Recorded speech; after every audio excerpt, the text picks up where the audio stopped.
Thank you for the introduction, and very exciting to be here today. So what we're talking about here is we'd like to steal about, 12 minutes of your time to talk about this concept of a digital worker or digital employee, which we believe will be part of all of your working teams in all of your organizations within a very short time frame.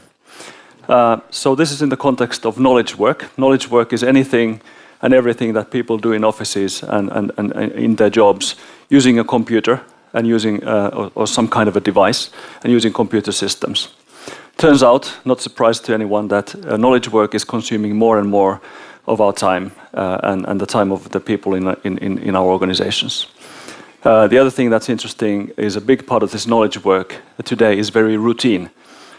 It contains repetitive routine tasks where people go into information systems, retrieve information, compare information, adjust, check, feed into other systems, and so on and so on. So this is what we are talking about. And as a case study, I'd like to start with healthcare. We made a study in Finnish public healthcare last spring together with Tekes to understand what is the situation of knowledge work and trends in this industry. We surveyed close to 6,000 doctors and nurses and other medical professionals in Finnish healthcare organizations, in 10 organizations, and this is the main findings. Turns out doctors and nurses and other medical staff spend an increasing amount of time behind the computer, and they spend a lot of time behind the computer. As an example, nurses tell us that they spend almost half of their working time working with a computer. They also tell us that they feel that this time is time away from patient work. And furthermore, they tell us that a lot of this time is due to things like having to type the same information into multiple systems multiple times. We feel this is somewhat concerning, and we'd like to do something about it. So Heikki, what's the situation in other industries? Yeah, this is a big picture of how much potential we see, or we have, and our competitors has. So I need to explain it. It's a bit complicated. This McKinsey's study, very fresh one, this year study, they interviewed more than 1,000 different corporates in US, but it doesn't matter is it in US or EU or in Finland or somewhere else. And the colors indicate that how much potential of automation the customers or interviewed organizations see that could be replaced, or we can release people to do something else and replace those tasks and give those tasks to robots. So here you can read the colors. Green and blue one is indicating that almost more than half, clearly, but almost 100%, 80%, 70%, 60%. And here you see industries, and bigger the ball or is that more that type of a work, which is indicated there in the right upper corner, is done there. So we are focusing in industries where we see data collection, processing data as a big one. So for example, banking and insurance industry, 70% of their people are processing data and adding data, collecting data, and processing it in many different manners. And if we took those green balls and light green balls, look this potential, we see 60, 70 or 80% potential to replace repetitive work and train the robots to do that part. Okay, so let's do a little role play here. I am now one of these digital workers, and I'm looking for a job. I saw this job ad, so this is a fictitious example. And Heikki is the boss. I have prepared some questions. Okay, some tough questions. So okay, so wait a second. Okay, nice to see you. Yeah, there is an option. As you can see, there is an interesting position in our finance department, and we are looking at, and here are the basic questions. What definitely I want to know about you. Yeah. Are you a hard worker? Yes, I'm a very hard worker. In fact, I never get tired. Yeah. In this specific position, we can't allow or accept any mistake. What do you think about this? I understand that. I never make any errors. I'm error-free. Okay. And of course, you know, millions of transactions coming every day in and out. So we need very fast capabilities. What do you think about yours? Well, I read and type 10 to 30 times faster than human beings. All right. So I'm quite fast. Interesting. Yeah. A couple of more. How flexible you are with the working hours? So. Well, I work 24 hours a day, 365 days a year. All right. I don't take holidays. I don't take sick leaves. Okay. So interesting. I'm quite flexible. That's a good attitude, by the way. Unfortunately, in this specific position, we can't promise any benefit. Not a problem. Not a problem. Okay. And then one important thing is information security. So you know and understand that this information, what you are dealing and typing, 20 times faster than what's that? How I understand. I actually reside in a data center, and within locked and closed doors. I'm not interested in the data that I handle. I don't store any of your data, so I'm quite secure.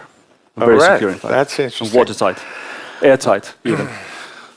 And we have also a bit challenge. What's your salary expectation? Or how much you I'm want to looking earn? for 1,500 euros a month plus VAT. Yeah, if that's okay. Yeah, but social costs we can't pay. Most likely. That's all right. That's also all right. Okay, I think that we had a deal. Okay, so. great. Okay, thank you. So if you think about my answer answers to Heikki's questions, what did that sound like to you? Is that a pretty normal case, or there's something strange here? Obviously, I'm not a human being. I'm a software robot that can be trained to perform, for example, these kinds of tasks. And perhaps this Sanoma might benefit as well, this type of employees, and get better results. Absolutely. So my friends are already working in many organizations here in Finland. Heikki. Yeah, very rapid and short introduction of software robots. We are the company which focus only that dilemma. We have 30 guys train every day those robots and implement and guide them and make sure that this type of employees like this Mika robot are all over in very critical positions already today. So this is not a visionary presentation. This is everyday work. But software robots is like, I would say that if I need to explain it first, someone who does not know anything about this, I would say that probably you have been in a piano bar where you find a piano and there is a music, but there is nobody there. You see the keys going exactly the right manner, Fyrelse goes perfectly, and there is none in that sense. And software robots, I don't know is that in those pianos, but anyway, it's we don't touch any IT system, existing IT system. This is like a remote user, and that's why the implementation time is only 1 week or 2 weeks to implement a robot in certain knowledge work processes. So we actually think this is a part of a much bigger transformation that's going on that will impact all of our organizations, particularly starting with those which have more, let's say, knowledge-intensive processes, like banks and insurance companies, hospitals, healthcare, government offices, and so on. So it's really comparable to what has taken place in factories starting from the 1960s to 1990s, where people used to be working like Chaplin here on the left-hand side, and people have been replaced by mechanical robots. So what is going on now is a very similar story in knowledge work, where I would say 10 years from now, when we look back, we are surprised by the fact that people used to work in the kind of routine tasks that they are having to work today.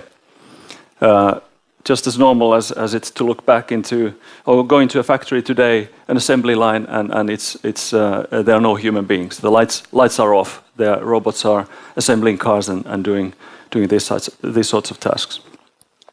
The question then is, will all human beings or a big part of human beings become unemployed?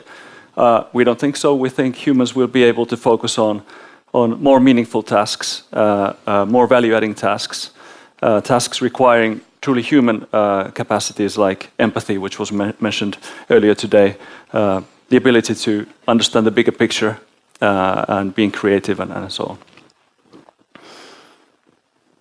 Okay, so this is just a very quick kind of demonstration. Here we have a software robot which is actually performing a task. In actual life, it doesn't look like this because, like I said, I work within the data center. I'm not visible to the users. But if you look under the hood and try to see what is going on within the robot, it would look like something like this.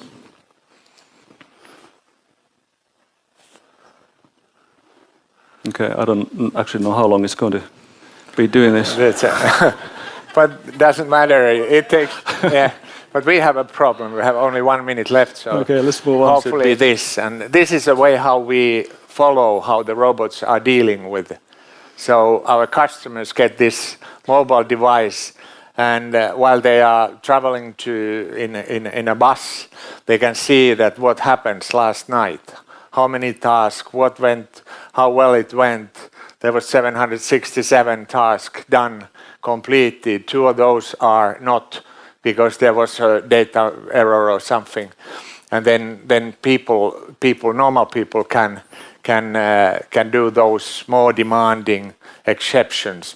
People are moving more, taking care of the exceptions, and robots are dealing with this happy path or mainstream. Okay. Thank you very much. Thank you.